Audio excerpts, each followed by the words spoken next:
Selamat pagi kelas 7. Kita akan mulaikan materi video pembelajaran.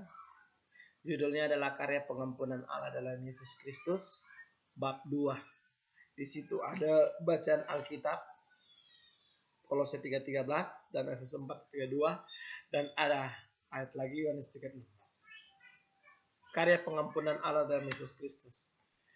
Nah, dalam Kolose 3:13 ini berbicara bagaimana Paulus memaparkan kehidupan lama kita dan kehidupan baru kita. Itu sangat kontras ya. Karena tidak ada sifat dan perilaku yang dapat berjalan seiring ya. Ya, sangat kontras, tidak bisa berjalan seiring. Maka yang lama harus kita tinggalkan dan yang baru kita ganti. Yaitu kehidupan lama kita tidak bisa berjalan dengan kehidupan yang baru. Ya, kita sudah tahu Tuhan dan kita harus tinggalkan manusia lama kita. Kita tinggalkan. Nah, kehidupan lama itu berpusat pada diri sendiri dan bersifat duniawi. Itu kehidupan lama kita, masih hal dunia yang kita pikirkan. Nah, kalau kehidupan baru kita berpusat pada Kristus. Yaitu kita hidupkan kasih. Ya, saling mengasihi, saling mengampuni. Kita harus memiliki hati pengampunan. Itu adalah kehidupan baru kita. Kehidupan lama itu bersifat dunia, kita harus tinggalkan. Di dalam Efesus 4 ayat 32 ini bacaan ayat Alkitab di dalam buku pelajaran kalian ya. Di buku kelas 7. Menjalani kehidupan Kristen bukan sekedar kita harus taati sejumlah larangan. Ternyata kehidupan Kristen juga berarti mengembangkan sejumlah kebajikan yang positif. Jadi kalau kita mengaku orang Kristen, kita harus hidupkan, kita harus kembangkan kebaikan yang positif. Kita harus ramah kepada teman, kepada orang tua, kepada tetangga, sahabat, dan dimanapun kita berada.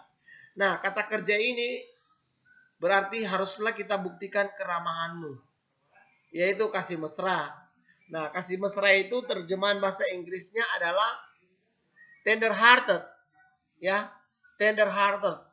Tender hearted artinya kasih mesra. Secara harfiah kalau artinya adalah berhati lembut. Jadi kehidupan Kristen kita harus gunakan hal-hal yang baik, positif, yaitu kita harus berhati lembut pada orang. Nah, dalam Yohanes 3:16 ayat ini mengungkapkan isi hati dan tujuan Allah dalam menyelamatkan manusia. Kasih Allah cukup luas untuk menjangkau semua orang, yaitu dunia ini. Allah mengorbankan anaknya sebagai korban penghapusan dosa di atas kayu salib. Ayat ini mengungkapkan isi hati dan tujuan Allah dalam menyelamatkan manusia di dalam Yohanes 3:16. Nah, makanya kita harus percaya. Barang siapa yang percaya tidak akan binasa, melainkan beroleh hidup yang kekal dalam Yohanes 3:16. Nah, percaya dalam bahasa Yunani pisteo. Dia mengandung 3 unsur utama. Berikut, pertama, keyakinan yang kokoh bahwa Yesus Kristus adalah anak Allah. Ialah juru selamat umat manusia. Ini percaya ya dalam bahasa Yunani, 3 unsur. Kedua, persetujuan yang menyangkal diri dan ketaatan kepada Kristus. Ketiga, kepercayaan penuh dalam Kristus bahwa ia mampu dan bersedia menuntut saudara hingga keselamatan kekal dan persetujuan dengan Allah di sorga. Nah, di dalam Yohanes 3:16 ada kata binasa. Kata binasa ini merupakan kata yang sering dilupakan dalam Yohanes 3:16. Kata ini tidak menunjukkan kepada kematian jasmani, tetapi kepada hukuman kekal yang begitu mengerikan. Hidup kekal. Ini adalah karunia yang dianugerahkan Allah kepada kita pada saat kita dilahirkan kembali. Nah, itu ringkasan summary pelajaran kita hari ini. Dan Sir sudah buat di Google Classroom. Ini ada cerita di buku agama kalian. Seorang pria Irlandia namanya Gordon Wilson.